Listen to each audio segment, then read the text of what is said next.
You just want to receive public money and build apartments carelessly all over the city. But you don't want to be accountable for our money? No. You go and make your own money. Then you'll be unaccountable to nobody. Or resign. Better still. Because this is impunity. Explain to me how you want to occupy public office by force, get public money by force, refuse to account for public money, demand for more public money, and when you are asked to appear before a committee, you say you're not going to appear. Kwani, who are you? This country doesn't belong to you. And as Dwale used to say, pesa si ya nani wako, huyo. So just in the interest of decency, I may not even repeat the same word, but account or resign. The Auditor-General's report was not written by Sifuna. It was not written by Kajwang. It is you who incriminated yourselves with the rubbish you're doing. And by the way, what's so wrong with resigning? Kwani munataka ati mukae na pesa yetu by force, mukule by force, tuwapatie by force, and then you won't account for it.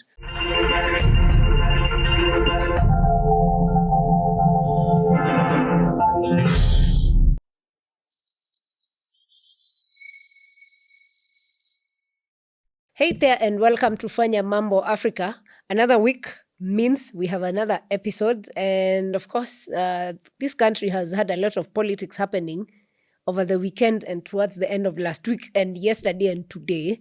And interesting, today Parliament resumes. Yes. And of course, to look at what is happening in the country, we have none other than Dagoretti South aspiring member of Parliament 2027, Fanya Mambo Kinodhia. Karibu sana. Thank you. Inaitwa standing. Unajua kuna sitting. The incumbent is sitting member of Parliament. I am the standing.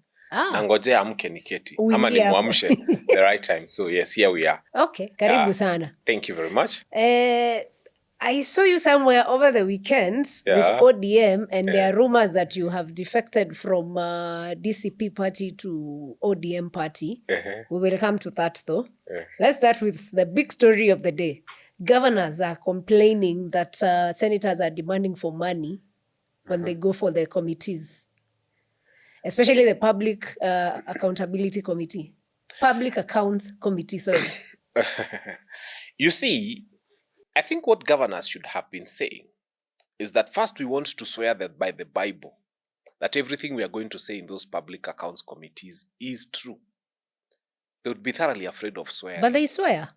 And that's the problem we have, because the next thing they go in there and start lying. You remember Mbarire and the 10 million shillings for Boda Boda, to the point that she had to make an apology. The law does not require, in fact, it does not suggest that governors need to appear before Senate. It's a dictate of the law. That is the work of Senate. Senate is to oversight. You cannot be a governor who is answerable to nobody. You don't want to be answerable to Mwananchi. You don't want to do anything for them. You don't want to be answerable to Senate. Resign. This is not your mother's money, as they say it. This is the country's resources. If you are going to be a governor, you have to be answerable to somebody. As to whether there is extortion, if you have nothing to hide, why would you want to bribe anything? If I was a governor today for Nairobi and I have stolen nothing, and a senator tells me, bribe me so that I'm nice to you, do you know what I'll tell the senator? I'm not giving you a coin. Then they'll throw me all sorts of questions. But the good thing is that the office of the Auditor-General is there. They'll look at the books and the books will speak for me. So the only people who are yelling, the issue is not that they are being grilled. The issue is that the truth is coming out about their theft. That's what they hate. Does it mean, are these governors trying to suggest that the Senate committee members are cooking these audit reports? Now that's the thing. The office of the Auditor-General is very separate from, like now, when you hear a governor, the one who had bought us non-carcinogenic wheelbarrows, is having another obnoxious amount of money that is going into some crazy projects right there. Now, the question is this money spent? Yes. Is it true that you have misappropriated this money? Yes. Why are you having a problem with it coming out in public? So the problem they have is not that Senate is grilling them. The problem they have is that their bad manners is coming to light. If you were to flip that coin, I'm not even going to say governors are clean, because we absolutely know from experience they are not. But on the other side, the Senate members clean? You see, how much money has Senate stolen from where? First, they don't have like NGCDF for senators. They are not running any funds. So the question should be, have they used their salary well? It's their salary. Senator wako na pesa gani ya public yenye wameiba? They don't have a kitty for senators. But what if they're playing a part in being a conduit to ensure that when some of these governors come, so long as you give me money, then I'll be lenient with... That's why I'm saying the governors who are complaining are actually governors who are very tainted. One was building a 10-floor story building in Parklands on a school property. And it was in the papers and it is still in court. Now, such a human being, na kwa watu hawana maji. Their people are dying of drought. Someone is building something worth 2.4 billion in Nairobi. And before this election, that person was nobody. He had nothing. How would such a person say that senators are demanding for bribes? Just explain to us how you got 2.4 billion in less than 3 years. How much is a governor's salary? And how it is you are now able to build on public land, school land in Parklands, a 10-floor story building. These are the human beings who are saying wanaonewa na Senate. They are thieves, for the lack of a better word. I actually sort of agree with you on that part. I'm just concerned because we've had governors go to the Senate before, not even just this particular group that is going now over the years since devolution happened. And even when your party leader, I don't know if he's still your party leader, maybe you've switched parties, Gachagua was being impeached. There were complaints that people were being paid to impeach. So is Senate fully playing its oversight role, or is it also sometimes compromised? Because this debate of money is changing hands is constant. Again, I'll come back to it. Whoever alleges, it's the burden or has got the burden of proof. If you're alleging you've been asked for money, prove. Kenyans like evidence. Just come and prove that Senator so and so. Unaweza tunaonanga tu WhatsApp screens, sijui recorded phone calls. Kwani nyinyi hamna hizi vitu? You just can't come and throw obnoxious claims about things that you can't substantiate. We are happy to support you governors, but substantiate. When Rigathi Gachagua said that the bulk of you guys have built nothing at home, I was expecting that you'll address him from a school you have built. They were addressing him from South C and South B. Yes. And from Isli. They were being asked, wait a minute, you said Rigathi is lying. Have you seen there's now an MP who is building a school at rocket speed? They've called people, sasa iko third, nilikuwa imefika course ya 3. Inakimbizwa hiyo shule. I think they want to finish and paint it quickly and launch it and then come and say that we have built a school. So I thank God that something is happening. The other one decided to bring water bowsers. You know, you bring a 12 million truck. You buy one to be taking water to people, and sinking a borehole is 3 million. And we have an aquifer within the area. There's a lot of water in that place. So, these governors, okay, these senators, we may want to say they are guilty, but show us something. You know, go and manufacture a fake screenshot of WhatsApp and at least say, I was asked for money. Otherwise, you just look stupid in the eyes of Kenyans. Okay.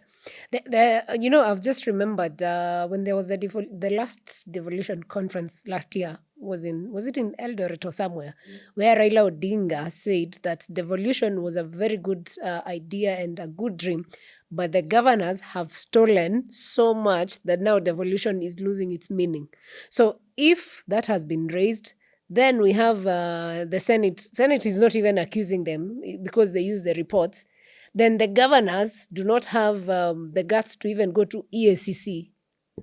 Why on earth would you raise such just said, if any governor has got any evidence to prove that a senator called them, just table it in court. Table it to EACC.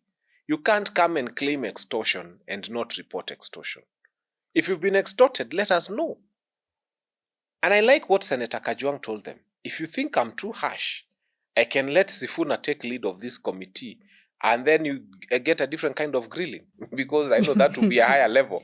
Umetoka gear 2, umeenda gear 1. So I think face the truth.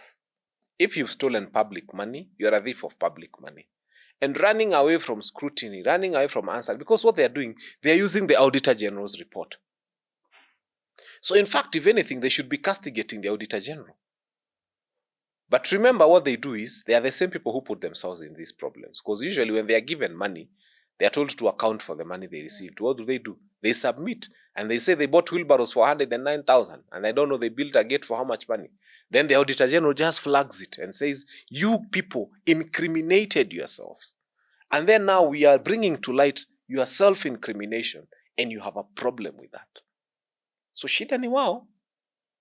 Do you think the rest of the governors will continue because they said that they would be putting an end to attending these committees? Actually, I have so many cases in court. I feel like filing one more. And I think this one I'll ask Kenyans to support me. I've just put too much of my money in courts. Let's take them to court. Any governor who refuses to appear before the Public Accounts Committee should go to court. It's our money. You need to answer to elected leaders on how you spent our money. So you have two choices. You appear, you resign, or we take you to court. We've added a third one. Or do they just want to be audited by MCAs who they also bribe? No. They will not choose who will audit them. They will appear before the Senate committee. And actually, I should leave this show and go and start preparing a petition. Niko na makesi mingi sana dhidi yao wakora kotini, and I can put another one. I don't have a problem with that. If you're going to insist, you as governors, that you're not going to appear before the Senate committee, then what should stop us as spirited citizens who are defenders of the Constitution from taking you to court and saying that, okay, then if you have a problem with accounting, then let's not give you more money until you are ready to account for what you receive. We can't be giving you money and then you tell us you don't want to account to us.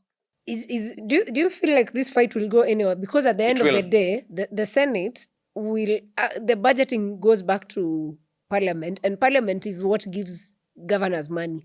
So do you think it's a fight that is lost from the beginning? Before end of day, I'll have put together my thoughts on this. And if there is need, I promised you last time I would go to court about several things. And I have, and those matters have got court case numbers and they're in court. And one day a determination will be made about them. Kama hii, itabidi tuende kotini about it. We will. But you can't come and say you want to receive. You just want to receive public money and build apartments carelessly all over the city. But you don't want to be accountable for our money? No. You go and make your own money. Then you'll be unaccountable to nobody. Or resign. Better still. Because this is impunity. Explain to me how you want to occupy public office by force, get public money by force, refuse to account for public money, demand for more public money, and when you are asked to appear before a committee, you say you're not going to appear. Kwani, who are you? This country doesn't belong to you. And as Dwale used to say, pesa si ya nani wako, huyo. So just in the interest of decency, I may not even repeat the same word, but account or resign.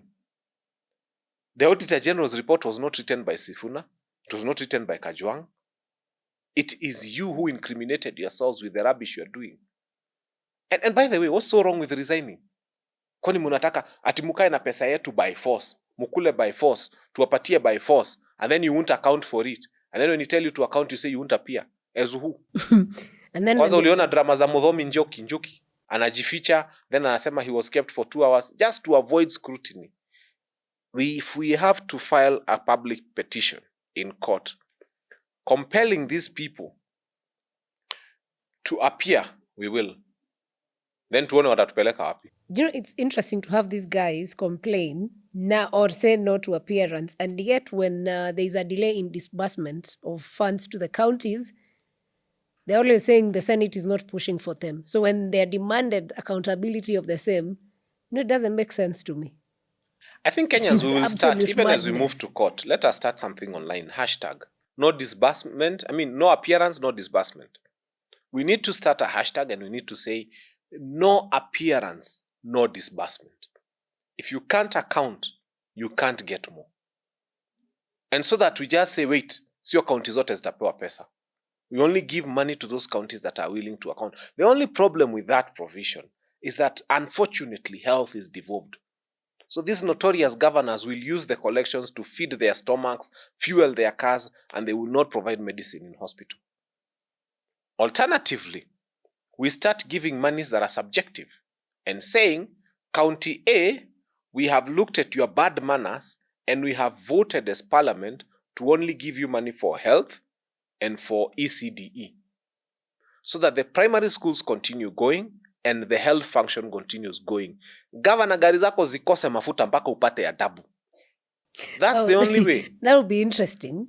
We just now need to create serious vote heads and say, until this person appears before the Public Accounts Committee, Parliament is the highest law-making organ in this country. In fact, when you're taught law at Commonwealth, you're told that Parliament can make and unmake any law. So Parliament needs to decide now, wait a minute, to all the counties that have misappropriated money or refused to be accountable to the public, we are only going to vote for health, for ECD, for salaries, for those critical things that must happen at county level. Hizi pesa zingine zote walikuwa wamepromisiwa wanyimwe until they start using common sense. Okay. Yeah. You have a lot of expectation from Parliament, and actually they resume today, sitting after 2 months of break. What is it you're looking at that will be key in Parliament in terms of agenda? What should have been key would have been education. Should have been and would have been, I'm using deliberately, because during the time when they were in recess, the Public Accounts Committee and the other committee in charge of investments are the only two committees that were summoned back. Because to this administration, selling your parastatals is more important than education. At a time when we had the kind of education crisis we had of 800,000 children not reporting to school, and still very many haven't reported to date, it was not necessary, according to this administration, to call back the committee on education. So we just felt that the committees that will help us sell our parastatals faster are the committees we called back to Parliament. But the whole House resumes today, so what So are when your the whole House expectations? resumes today, I think the first expectation should be a debate about our children. How do we get our priorities right? Before Nyota, before any other rubbish, what do we do to our children? And then once we are sure our children are okay and they're enjoying their right, because it's a provision in the Constitution, the right to education, basic education. So once we have our children right, let's get the health correct. Explain to me why someone in a public hospital would go without a meal. You know what happened at the National Hospital. And for some time, the patients were without food, and you can't bring food from outside. Why leave home when you are sick, and instead of dying of sickness, you die of hunger in a public hospital? Those are conversations we want to have. You've seen the 11 billion that was lost in SHA. Those are the conversations we want Parliament to have. This sale of Safaricom and all these other rubbish, stop it first. Let us first deal with those things. Because to a person who is about to lose life because hapati food ko hospitali, this is a life we can't recover back. We can delay the sale of Safaricom. We can delay the sale of Kenya Pipeline. We can delay the sale of Kenya Meat Commission. We can delay the sale of 65 parastatals. But we cannot delay having a conversation about somebody who is not sure they're going to have a meal in hospital this evening. We cannot delay a conversation about hospitals that are receiving money from SHA that shouldn't be receiving hospitals. Yani they discover a small hospital somewhere in a corner, it's given 10, 11 million, and Kenyatta National Hospital, the biggest referral hospital, which we know of and are sure of is a public hospital, is not getting their money on time. You ask yourself, come on, what happened to common sense? That you would give money to hospitals that don't exist and forget the main referral hospital. Kata kama wangekuwa natumia akili, wangekuwa wanaanza na hizi hospitali kubwa, alafu wanaweka uto tudogo tu kuiba, people would never notice. But when the main hospital has got no money and they don't have food, they can't pay suppliers. By the way, are you aware school buses zimeanza kuchotwa? Achana school bus. I think I saw a story about the main cancer machine at KNH not functioning, and the drugs are out of stock. So if Parliament doesn't discuss these things as you're putting it, I think it will be... Tell me why a head of state who claims to be in charge of the country, because I don't think he is, would go building an avoidable house, a whole block, and a simple cancer machine is not functioning in hospitals. I told Kenyans, if you go to hapa Kijabe, hapa Kinare, hapa, you'll cry tears. Trucks upon trucks They have destroyed our forests completely. I have never seen this kind of impunity. Zimewekwa hizo, the logs are on the road, the trucks are full, the forests are being cut down day and night. And hapa Kijabe, hapa Kenare hapo, all that forest is gone. Ngong Forest, just come to Ngong Forest. For those Kenyans who are lazy of going far, kujeni tu Ngong Forest hapo karibu na railway. I pass there almost every other day. The place is half gone. Miti zetu zinakatwa, and all that timber is going into avoidable housing. How do you tell us that these houses are good if they are coming at a cost to our forests? Mimi nakwambia sahi, if you drive uende ufike hapo Kija, I'm telling you, if Wangari Maathai was to arise today and see what is happening to our forests, any person who uses common sense would be, and allow me to deviate a bit. Unaona hivyo misitu zinakatwa, kuna mtu anaishi hapo atakuja kwambie tutam. And those people are sick. I've gotten to that place. I've given up on the head of state. Now I'm talking to his followers. There's something called Stockholm syndrome.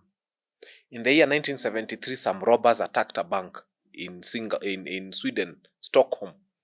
And they found the people who had come to do business there. And they kidnapped them. They made them lie on the floor.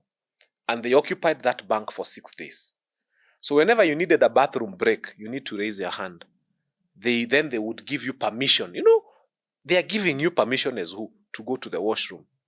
Then they would give you biscuits and bread so that you don't die. They would allow you to drink water.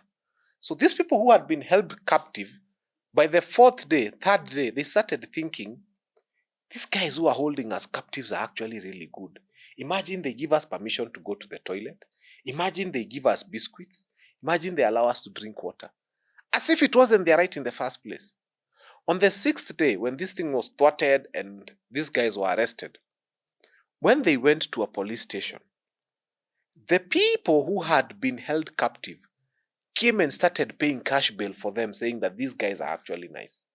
They even started praying for them, and they started even refusing to give witness. It is called the Stockholm syndrome. When your abductor becomes your friend and you love them and you support them to the point of giving cash bail for them because they allowed you to go to the toilet. Kitambo ulikuwa unawaomba ruhusa to go to the washroom.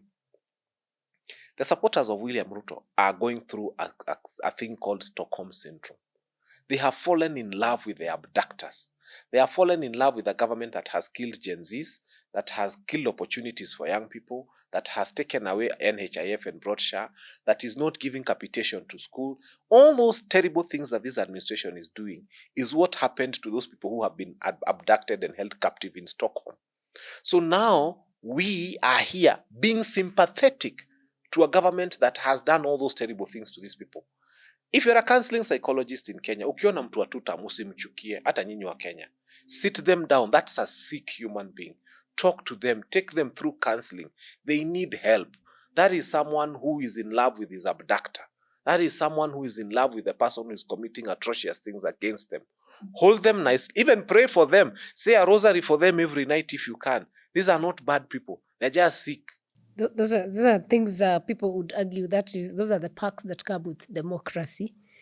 It gives everyone a right to, express themselves and choose whoever they want. It's not a right to be sick, honestly.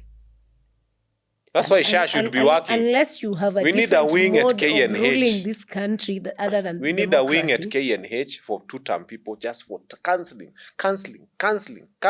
And we as Kenyans, due to contribute kwa SHA iwalipie. Let me go back to the key question I had asked about Parliament resuming. Obviously, having looked at the politics that have been going on, and of course you see the people who are leading these committees and where they are swinging politically. What are your expectations in terms of changes? Because usually after a hot political space, we usually see changes happen. Is that about to happen? There has been a few changes. There has been a few changes in the parliamentary standing committee, orders on committees and all. This may not be affected a lot right now. Really? Plus, also, there is an issue of building alliances that's going on right now. You don't want to jeopardize certain quotas and certain people. There are members of parliament, if you take away from specific committees, those people go with their votes. They go with a lot of things. So there is, to a great extent, I think those committees might remain intact. You think so? To a great extent, yes. That would be very interesting. To a great extent, they will keep them that way. But let's wait and see. But I can assure you, to a great extent, they will remain intact. Okay. Yeah. Over the weekend, we saw you and I don't even know, is it the second or the first faction of ODM? The important. The one that is saying Linda Mwananchi. Linda Mwananchi, yes. In Busia. Yes. Have you defected from DCP to ODM? To start with, politics is about taking a stand. I am a very staunch follower of the DCP party. I made that decision after consultation with the people of Dagoretti South. Actually, they're the ones who sent me there. And if I was to leave DCP, the people of Dagoretti South would beat me up, because they're the ones who told me, this is where we want you to be. And I follow my vote. There's nothing in politics as stupid as not following your voters. So I am in DCP. But more importantly than being in DCP, I am a fighter for a cause. In 2022, I was in Azimio. I told Kenyans, William Ruto is not fit to be president for the Republic of Kenya. People thought we were stupid. Time went by, and even the Azimio was supporting. Raila Odinga joined William Ruto. What did Fanya Mambo do? I refused to join Raila Odinga in working with William Ruto. I was fighting even my own party boss now, Rigathi Gachagua. I'm on record. I really fought him because he was with William Ruto. But when he stopped working with William Ruto and he started fighting William Ruto, I said, oh, this guy has brought a bazooka to a fight where I was using a fork. So I joined Rigathi Gachagua in fighting the same adversary that I believe is the adversary of this Republic of Kenya, called William Ruto. Now, I have seen Senator Onyonka. I've seen Anthony Kibagendi. I have seen, we were quite a number of us. Sifuna.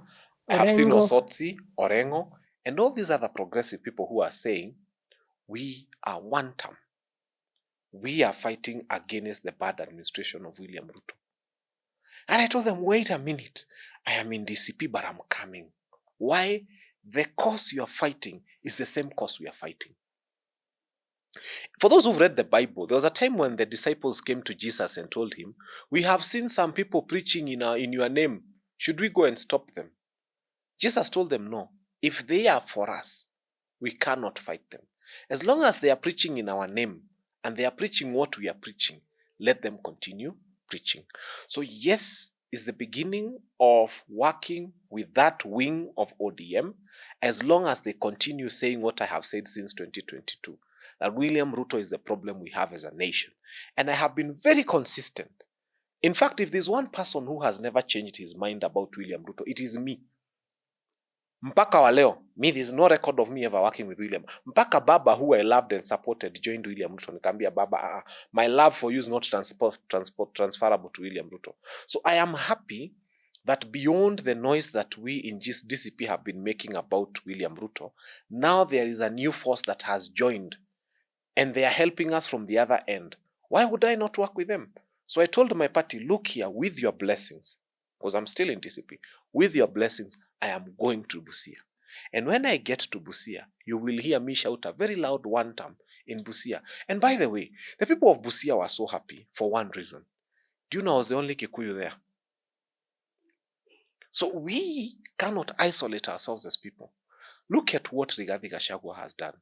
He is working with Matiang'i, he's working with Kalonzo, he's working with Martha Karua, Justin Muturi. He's working with people even from other tribes and bringing them to Mount Kenya and all other places to push the one-term gospel. I also, as a young person, have to show that what Akina Sifuna are doing is not a Luo affair, is not a Luya affair, is a national affair. And having a Kikuyu in that fold brings that thing of, yes, all of us agree on one thing, William Ruto is our problem. If I woke up tomorrow morning and that faction started saying two-term, I would leave them. In fact, if I woke up tomorrow and DCP said two-term, I would leave DCP. I would rather never be MP for Dagoretti South.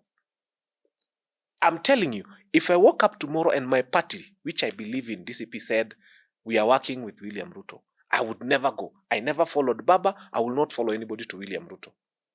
If Akina Sifuna wake up tomorrow morning and say, now they are working with William Ruto, you as truly Fanya Mambo Kinuthia will tell them, go on your own. So where do you think these two ODMs are going? Because we have we have an ODM that clearly is in the broad-based government. Then we have this one, which I don't know where they're heading. So when you look at the two, what's the future? The future is simple. The future is in the ODM that is led by Babu Owino and Edwin Sifuna and Osotsi and Caleb Amisi. Are you aware that 70% of our entourage, actually 80%, were millennials? Babu is a millennial, Sifuna is a millennial, Osotsi is a millennial. All these people are millennials. And what are we doing? We are taking the mantle from the older generation. And we are telling them, we love you, but look here. There are things we will not do together. I like James Orengo. Orengo is always on the side of Mwananchi. He's one person, though he's older than ourselves, and we like because it's good to show that we are working within generations and not fighting. Orengo is telling us, look here, Mimi as James Orengo, I have taken my stand that I am pro people who are saying it's a one-term affair. William Ruto is not fit to be president of the Republic of Kenya. And I have always made it clear on this issue, and I never get tired. Have you ever noticed I'm one person who will never call the president Kasongo? Because I don't believe it's a personal fight. Demeaning him, calling him names, making him feel bad about himself, that is not what I am about. But I will tell you, President William Ruto, SHA is not working. NHIF was better. Free primary education. I'll tell him issues. And I'll tell him to his face. And I'll always call him William Ruto. And I'll always say he's the president of the Republic of Kenya. And I'll always tell you, I disagree with him as the head of state. It's nothing personal. That's why I don't call him names. So where is ODM headed? ODM is going to scatter. As a party? It's going to scatter, for sure. Two cannot work together unless they agree. The Junet Mohammeds, the Oburu Odingas, and the few others who are in bread-based government will remain with William Ruto. The progressive forces, Akina Babu Owino, Sifuna, and they can't mix. This is water and oil. It's paraffin and water. It's never going to mix. So ODM, unfortunately, at some point will have to split. But I like the dynamics of what is going to split it. Azimio. Okay, wait first. Before we go to Azimio, we have seen Winnie Odinga, Ruth Odinga, Junior, almost look like they support the Sifuna faction. What does that say about the party? And that is Odinga's family. Then there is this other side of Oburu and Jaoko the son on the other side of ODM. As I told you, it's like a true African family. The Africans don't plan succession. We never think we'll die. I usually tell people, I wish you can write your will as early as now. Baba should have planned his succession. He never did. May he rest in peace. I'm not a prophet, so I can't predict what will happen to the two factions. But I can tell you ODM will be split because these people cannot mix. This is water and it's paraffin and water. They won't mix. So either way, hata ukiweka kwa chupa ushake hivi, ukiacha isettle, the paraffin will come on top and the water will remain at the bottom. Okay. Yeah. Azimio has, was it last week, Uhuru and Azimio leadership made some changes, and that is not sitting well with, again, ODM as a party. How is that along, and how is that going to influence the ODM politics? On my way to Busia, and on my way back, I was lucky to have shared the plane seat with one Carol Omondi, who happens to be the Secretary General of Azimio. I may not represent Azimio as eloquently and as in-depth as he would, but I stole a few things from Carol Omondi, and I can share with you here. The first one is ODM is still in Azimio. So if you go to the law that regulates political parties, a political party cannot be a member of more than one coalition at the same time. You have to be in only one coalition. The only political party that effectively left Azimio was Martha Karua's NARC Kenya then, now PLP. They wrote to the Register of Political Parties. They offered, in fact, they met as the neck of the party. they resolved to leave Azimio. Okay? And then they wrote and waited for 90 days, and it was gazetted, and they formally left Azimio. Now, if ODM wants to get into a marriage, and this is one oversight President Ruto had. He had an oversight about Azimio. He ignored Azimio. He thought it was not important. If he wants to get into a marriage with ODM, you cannot marry a girl who is already in another marriage. That girl must dissolve the first marriage and then come into this other marriage. Otherwise, you'll be accused of bigamy. So ODM must meet as NEC. Now you can imagine Oburu Odinga meeting with Akina Sifuna, those two factions, to agree that they are living as ODM. That will never happen. It will be just chaos. Because they have to agree they are living Azimio. And they have to agree at NEC, then do a letter to the Register of Political Parties, and then ODM exits Azimio. But if they do not agree, then they cannot exit. And if they cannot exit, they cannot get into a marriage with UDA. So let us imagine that they agree to exit. Some people can choose to remain because you have freedom of association. But the party decisions have to be made by officials, whether you agree or you don't as a member. But you see, I can be an individual who is a member. You see, Azimio is a coalition political party, but it's also a political party where you can join as an individual. As a party? You can join, a party can join Azimio to become part of that coalition. And an individual can join Azimio to become a member of Azimio. Or if, for instance, I want to run as an MP, I can use Azimio as a party. Baba and Martha Karua ran on Azimio. Always remember that. Always remember that Baba did not run on ODM in 2020. It was the first time that Baba did not run on ODM. Baba and Martha Karua ran on something called Azimio la Umoja. That is why in 2021, towards the end of the year, Parliament had to come back from recess to pass a law that allows for a party to become a coalition political party. That was very new. And Azimio became the first in the country. And I think it's the only one we have. That and you can join as a member or you can join as a party. Very interesting. It is now led by Kalonzo Musyoka, according to the changes. Yes. So does it mean Kalonzo leads to parties? Kalonzo now, you see, as long as you're a member of a coalition political party, the people who come and occupy the positions of a coalition political parties are members of the parties that form the main coalition. And that is why the law regulating the formation of a coalition political party had to be made in Parliament as a special law on its own. In December 2021, if you remember, Parliament had to come back from recess to discuss how do we form a coalition political party. That's how Azimio was born. So what will happen is, in the event that Akina Oburu leave, hawataki kuacha Azimio. Because if they leave, what is the logo of Azimio? R. It's actually Raila. Azimio was Baba. So what you're saying is the party that Baba vied for presidency in 2022, you as Oburu Odinga, you want to leave it behind. And go with ODM. And go with ODM. You go with ODM, you join UDA and form a new association there. Now, in 2027, if all goes the way it's supposed to go, there will be two main parties within Luo Nyanza. Anybody who does not get the ODM ticket will be happy to get the Azimio ticket. And people will be saying, hii ni chama ya Baba, hata logo ni R. Na Baba alisimama nayo. So within the whole of Luo Nyanza, chances of very many MPs being elected on the ODM ticket and also the Azimio ticket are very high. Just like in Mount Kenya, we had Jubilee and now we had UDA that time.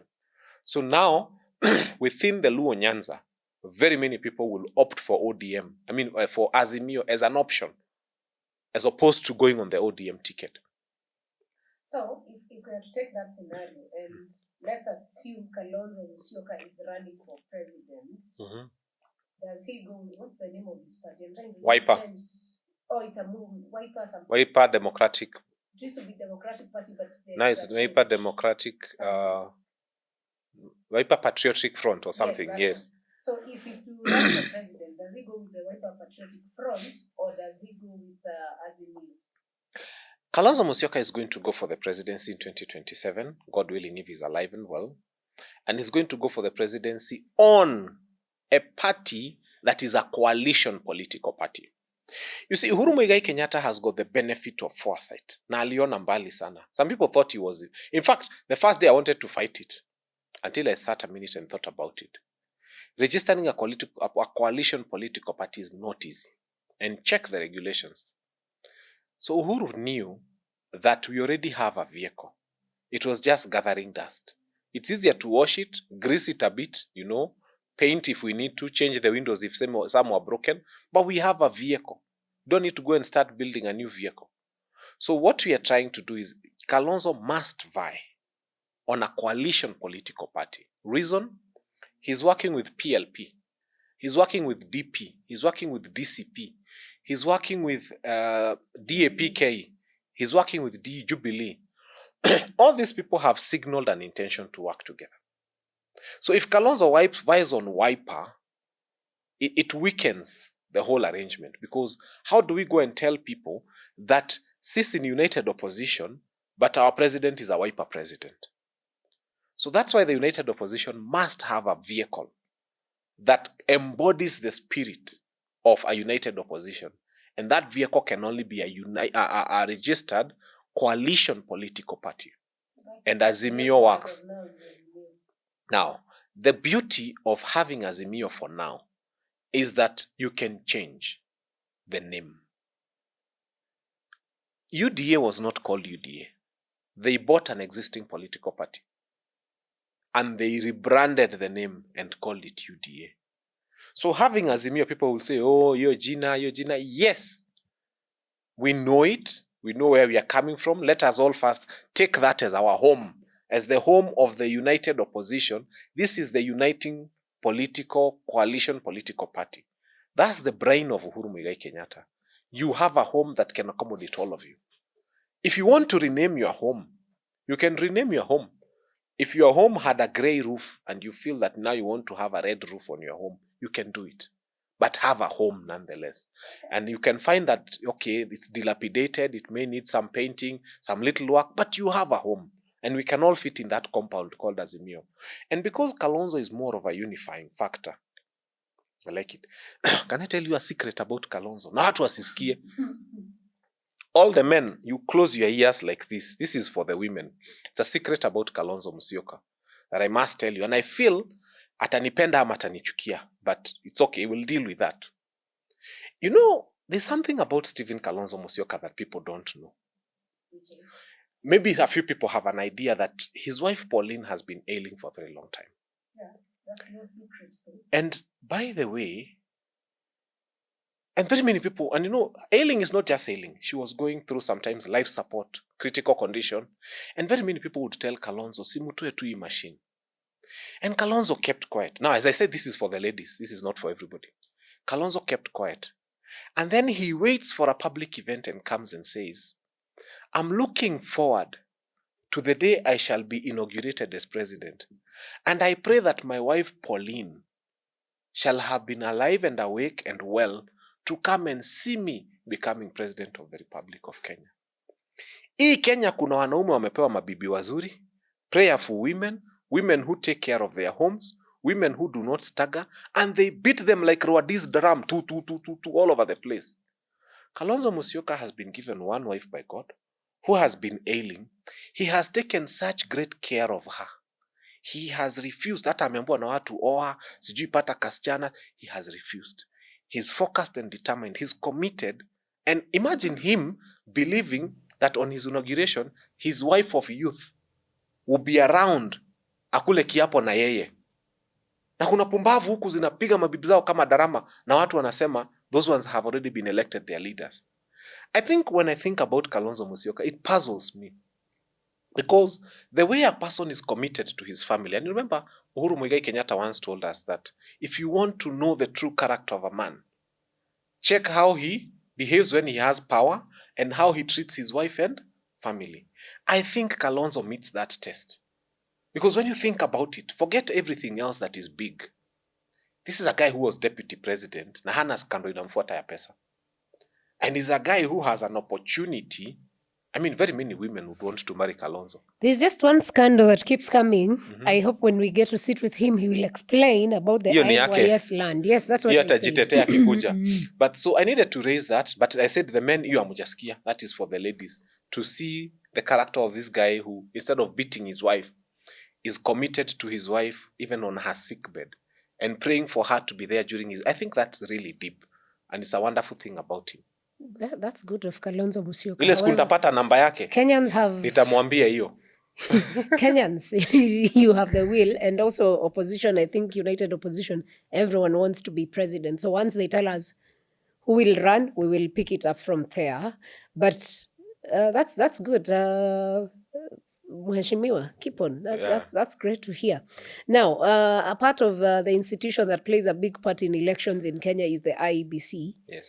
And just last week, on I think Wednesday, Thursday, we saw a photo where they went to visit the head of public service, Felix, in his office.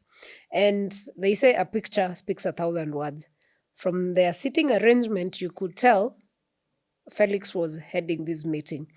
What is this that an independent institution wants to go in a meeting where the person leading ought to look like the boss when they are independent, and why? Some of us gave up on the idea of being in control of IBC a long time ago. And we discovered that the more we fight that fight, the more we are losing the main fight. Have you ever gotten to a place where you are so unwanted that you even hire your own brother or sister to count your votes in a church meeting? And then your own brother and sister is the one who breaks the news to you and tells you, watu wamekukataa. Tumezihesabu, but watu wamekukataa.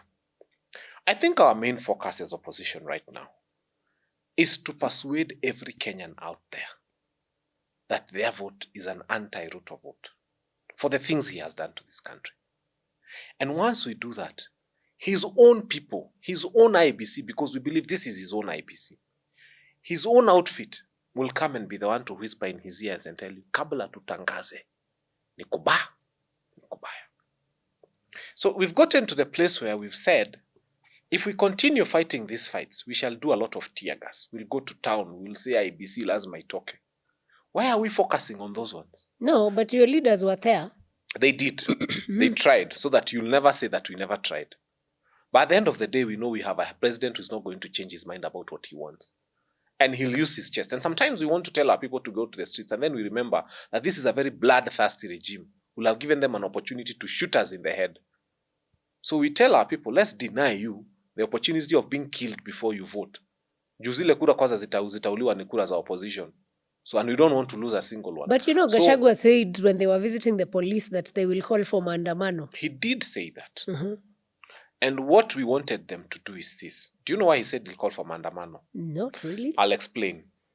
11 attacks in churches, all reported, no action taken. This last one, Kenyans are so good. They went to the point of identifying the police registration of the vehicle. They identified the police station from which that Mahindra had come from. So the OCS basically will tell us when the car left his station. Who was driving it? He should know.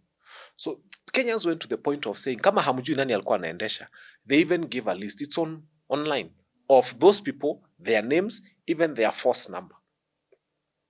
The police are still unable to arrest a man caught on camera shooting windscreens of vehicles in a parking in church and shooting tires of vehicles on a parking in church. Why Gachagua said that there will be demonstrations on the 16th is because he wanted to give this government an ultimatum to show them that this thing has an urgency.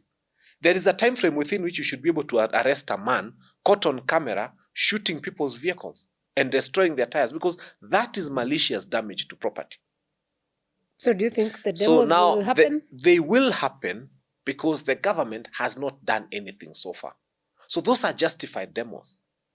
If the government was to arrest just one, na watuonyeshe amefika kotini, then at least we would call off the demos. If the government was to arrest those people, arraign them in court, open proper charges against them, and then we see their names on all the newspapers and we see their photos, we can say, wait a minute, there is no need to demonstrate. The reason why we feel it's necessary for us to go to the streets is this. A young person can tweet something about President William Ruto. And within 24 hours, ameendewa Homa Bay. Amepelekwa na Subaru, amefikishwa Central Police Station. Amejigongesha kichwa kwa ukuta na amekufa. Why don't they have the same zeal to arrest a man who is shooting people's cars in a church?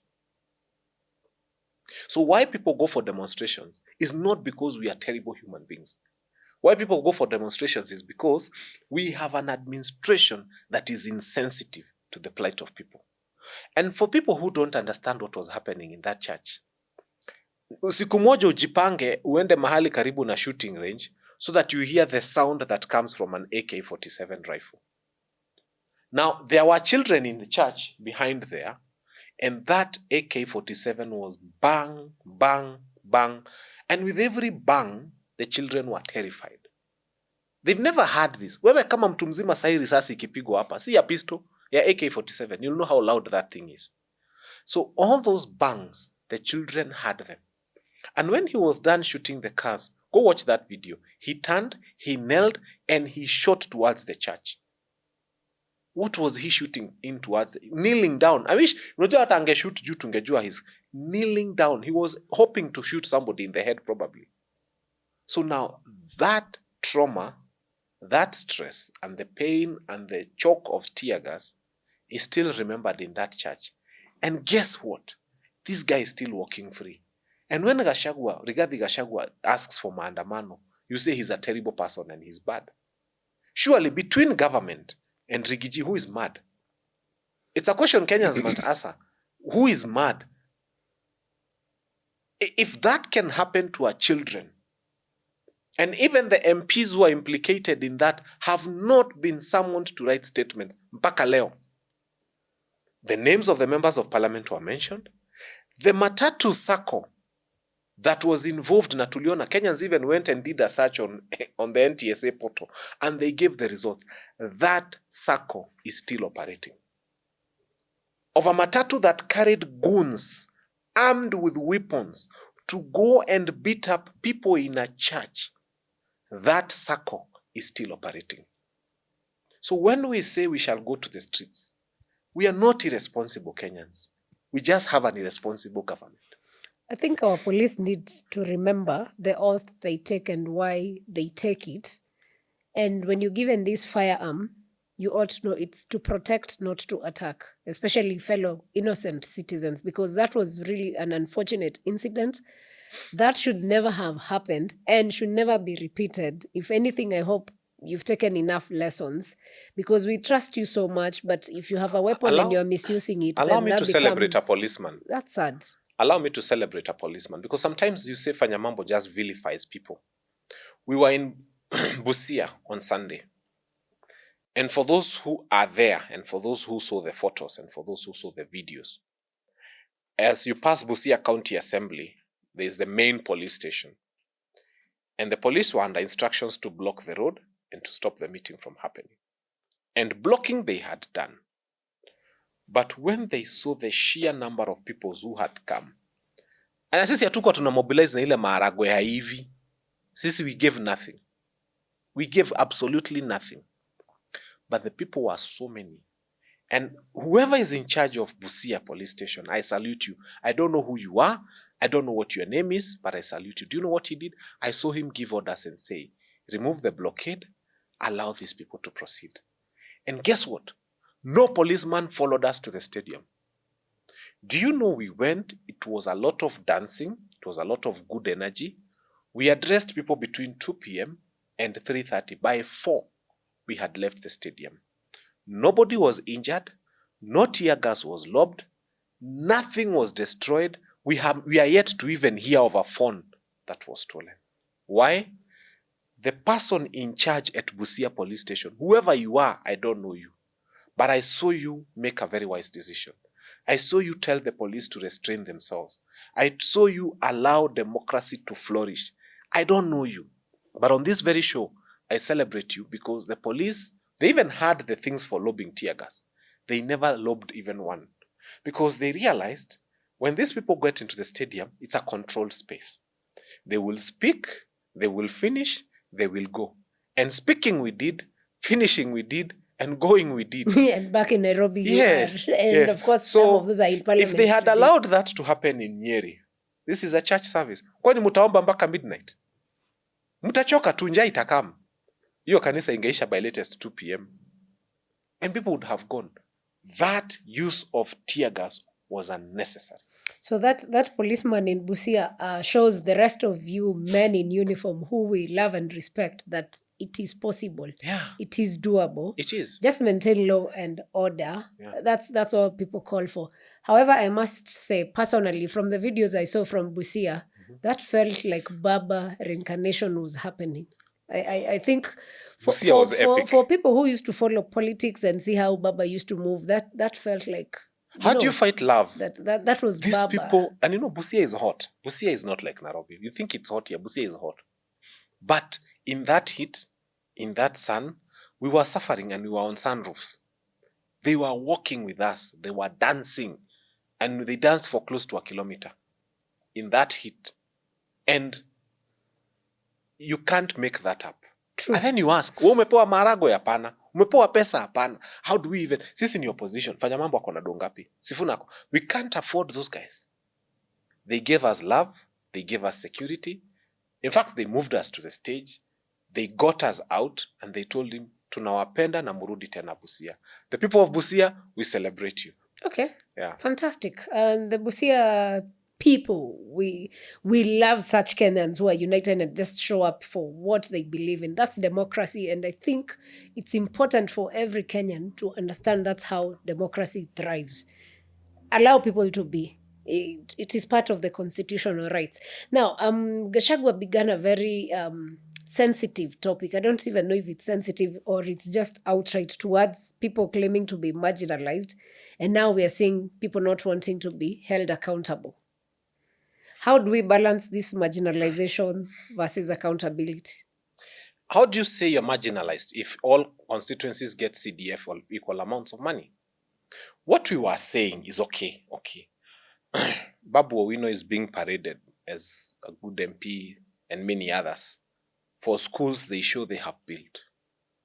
Dende Nyoro is showing what he's done with his CDF. Yeah. The only thing Rigathi Gachagua was asking, where? Yako imeenda wapi? As the bare minimum, forget marginalization. If Dende Nyoro has built a classroom, the distance, okay, sawa. So this 150 million, 170 million, 180 million, aigejenga hata one toilet? Those are the questions we are asking. A borehole is about 3 million in Nairobi to sink, so they call it even 5. Aungechimbia hata watu wenyu one borehole, one. That's the conversation that Rigiji brought. Before you speak of marginalization, tell us what you've done with the little you have. Because 180 million is a lot of money. Yeah. A classroom costs about 1 million to build. Uko kwa hata tunaweza sema wana import maji, tuseme ni double. A classroom is 2 million. With 100 million, you still have 50 classrooms. Yeah. So, but they have nothing to show. That's the painful bit. And then they are told, address us from the classroom you build. They come and address us from South Sea and from Isili. I like Wamunyoro. He's called Wamunyoro because he goes Wamunyoro. He's home. He is with his people. He has built a house at home. Au hata nyumba yao personal. The way you build a personal home where you come from, they haven't built. Sasa hata kosa kujengea wananchi, jenga nyumba yako. You know why I'm saying that? Juu ukijenga yako, let me tell you. Utaishi huko. Ukijenga yako utamake sure iko na stima. Na stima ikikuja kwako itapitia kwa wananchi wengine. Yeah. Ukijenga yako utamake sure iko na maji. Na ukisazili unajiletea maji, people will benefit in the process. So these guys who can't even build a home for themselves where they were born, what business do we have dealing with such human beings? So basically we can say it's people avoiding accountability because yes. I have seen now the citizens of those regions recording videos and showing how bad the situation is.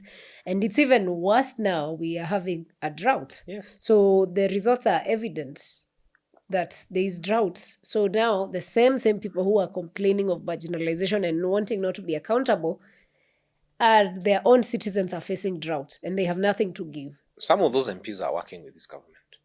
When by-elections were happening, hii maharagwe, na sijui kwa nini ilikuwa inapelekwa tu Mbere na Mount Kenya. Mbona hii maharagwe mnaisisi sisi tukule watu wa Mount Kenya na ampatii watu wengine? People are dying in Mandera. People are dying in Garissa. You are claiming that you are registering them so that they can vote for you. Kwani they'll vote for you when they are dead? Na ile maharagwe mnapata mnapeleka Mbere, mnapeleka muliona ingine hapa Kiambu imemwagiwa watu ni kama their chicken imemwagwa kwa floor. How do you give that beans? Was dehumanizing though. How do you give beans in Kiambu and people are dying in Garissa and Mandera and Wajir?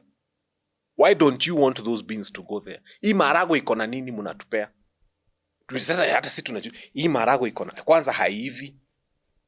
Na mna insist tu ipewe watu wa Mount Kenya peke yake. We have cheerfully said, let us first donate to those who are starving.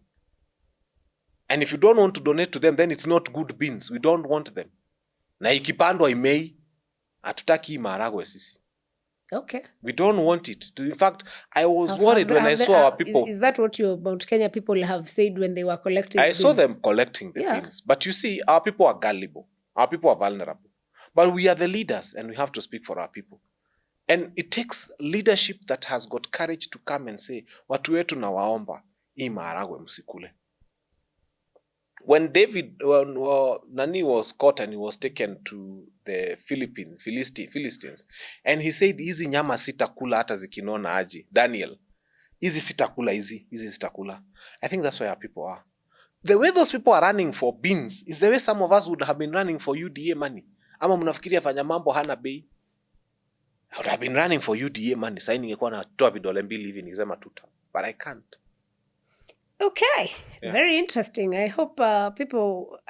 I actually enjoy when I see the public starting to talk on issues because it's very important when we say this governor has not done this. You know, when people highlight their own problems, it's very important. I saw a video, I think on TikTok the other day, of someone in, I don't know whether it's Mbere South, saying the way they do not have good roads and their governor Izuko giving 10 million to mobilize boda. So when the citizens become that active, we're on the right track. Now, the last person I sat with here on last week was former Senator Gloria Oroba. And of course, she left a question for you. And the question was, 5 years from now, what will people remember you for?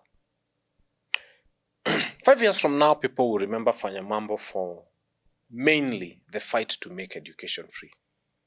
I started a conversation when I said MCA kona bursary, governor kona bursary, and that was me. It is today a national conversation. It has found its way to the Speaker of the National Assembly. He's given directions. It has now gotten to a place. Kwanza we Junetu nichotee kitu. Because they created a committee and made you chairman to discuss Fanya Mambo's idea. Now you want to become corrupt before you get in parliament. Yeah, hapana hiyo ni kunilipa for my work, honest work. For amalgamating all these funds we call bursaries. It's happening in parliament. The conversation is going on. If there's one thing I want to be remembered for, is for creating that awareness that actually Kenya spends more money on the different bursaries than it spends on actually giving to schools. So that if we stopped all this nonsense, amalgamated all that money, education for primary and secondary can become free. Let me tell you the day we shall make education free in this country. The amount of money we are going to unlock. Unajua ukiwa na mtoto national school, you pay about 88,000 per year to the school. 88,000 remaining in a home in Embu, in Murang'a, in Kisii, in Siaya. That money can buy 2-3 cows. Milking cows, it means it can change the prospects of that home. So I think for me, I want to be remembered in 5 years from now. And God help me because I'm fighting for Dagoretti South. That when I go to parliament, that will be my most solemn fight. To see to it, because we are not doing anything new. That all these monies scattered are amalgamated. They are sent directly to the schools. Watu wanasemanga Fanya Mambo wana fight bursary. Let me explain this to you in the simplest possible terms. I want us to make education free. Alafu nikiwa mbunge nikupatie check ya bursary uniambie utapeleka wapi. I'll give you the check.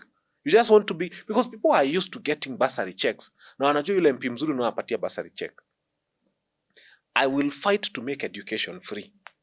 And then after my making education free, nitaita watu Dagoretti South. Niwaambie mmezoea kupatiwa check za bursary. Shikeni kila mtu check ya 3,000. Ukipeleka shule unaambua hauna deni. Then you'll bring me back the checks and then we shall put them into something else. So it's not the bursary we are fighting. It is converting this bursary into school fees so that all our education is free. Ukipewa check ya bursary, labda utupe. Hakuna mahali ya kupeleka. Okay. Yeah.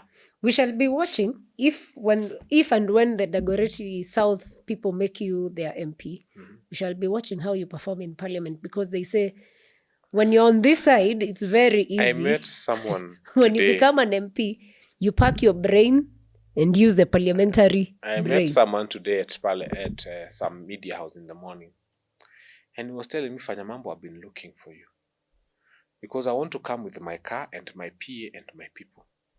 And I want to yell at the people of Dagoretti South and tell them, if you guys don't vote this one, then I don't know what you want. And he's not alone. I go online and there are so many Kenyans who say, tunataka kuja hiyo Dagoretti, tutafute wale watu wataki kuvote Fanya Mambo tu wapige. So that because there's something they see that sometimes not everybody is able to see. And be very worried as a constituent if people from outside are seeing something you're not seeing. But I can tell you the bulk of Dagoretti South, by God's good design, is with me. They love me, they support me, they call me, we work together. And, lastly, allow me to say, nimekuwa nikisikia watu wakisema, Fanya Mambo kuja ground. There are some politicians to whom ground is this special place. They have to plan. They forget Fanya Mambo lives there. Yesterday I cut my hair. Nanyolewanga tuko kwa ground. This morning I passed by, anajua nywele yangu nanyolewa some place called Ngando, which is in my car. This morning I passed by Waithaka somewhere there. My car had a problem. I dropped it there to my mechanic. He's in Waithaka. Then I told him, ukifika wakati wa kununua spare utaniambia, zitatumanwa, zitaletwa. When I buy meat, watu wa kichinjio, they can bear witness. I go there in person. Naingia kwa kichinjio, naambia nikatie kilo 2 hapa, 3 hapa. When my wife is going to shop for groceries, sometimes ananiambia unipeleke soko. So namwambia nitasumbuliwa lakini twende. Watu wa Dagoretti market, they can tell you. So me when I hear people saying twende ground, I ask them, kwani ground is which other place?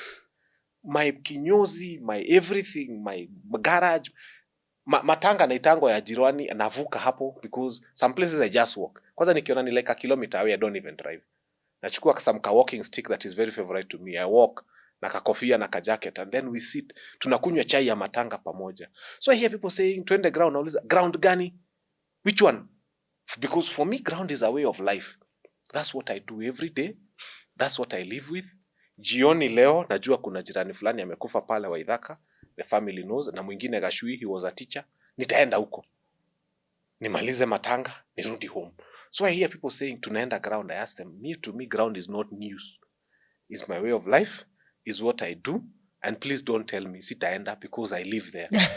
Okay. Yeah. Very interesting. We wish you the very best. Thank you so much for coming through. It's been, of course, a lot of politics, but that is what Kenya is for us now. To you who's been watching this, thank you for watching. We'll see you on Friday on another episode. And remember to always be kind to one another. Have a fantastic evening, day, whatever time it is. Thank you.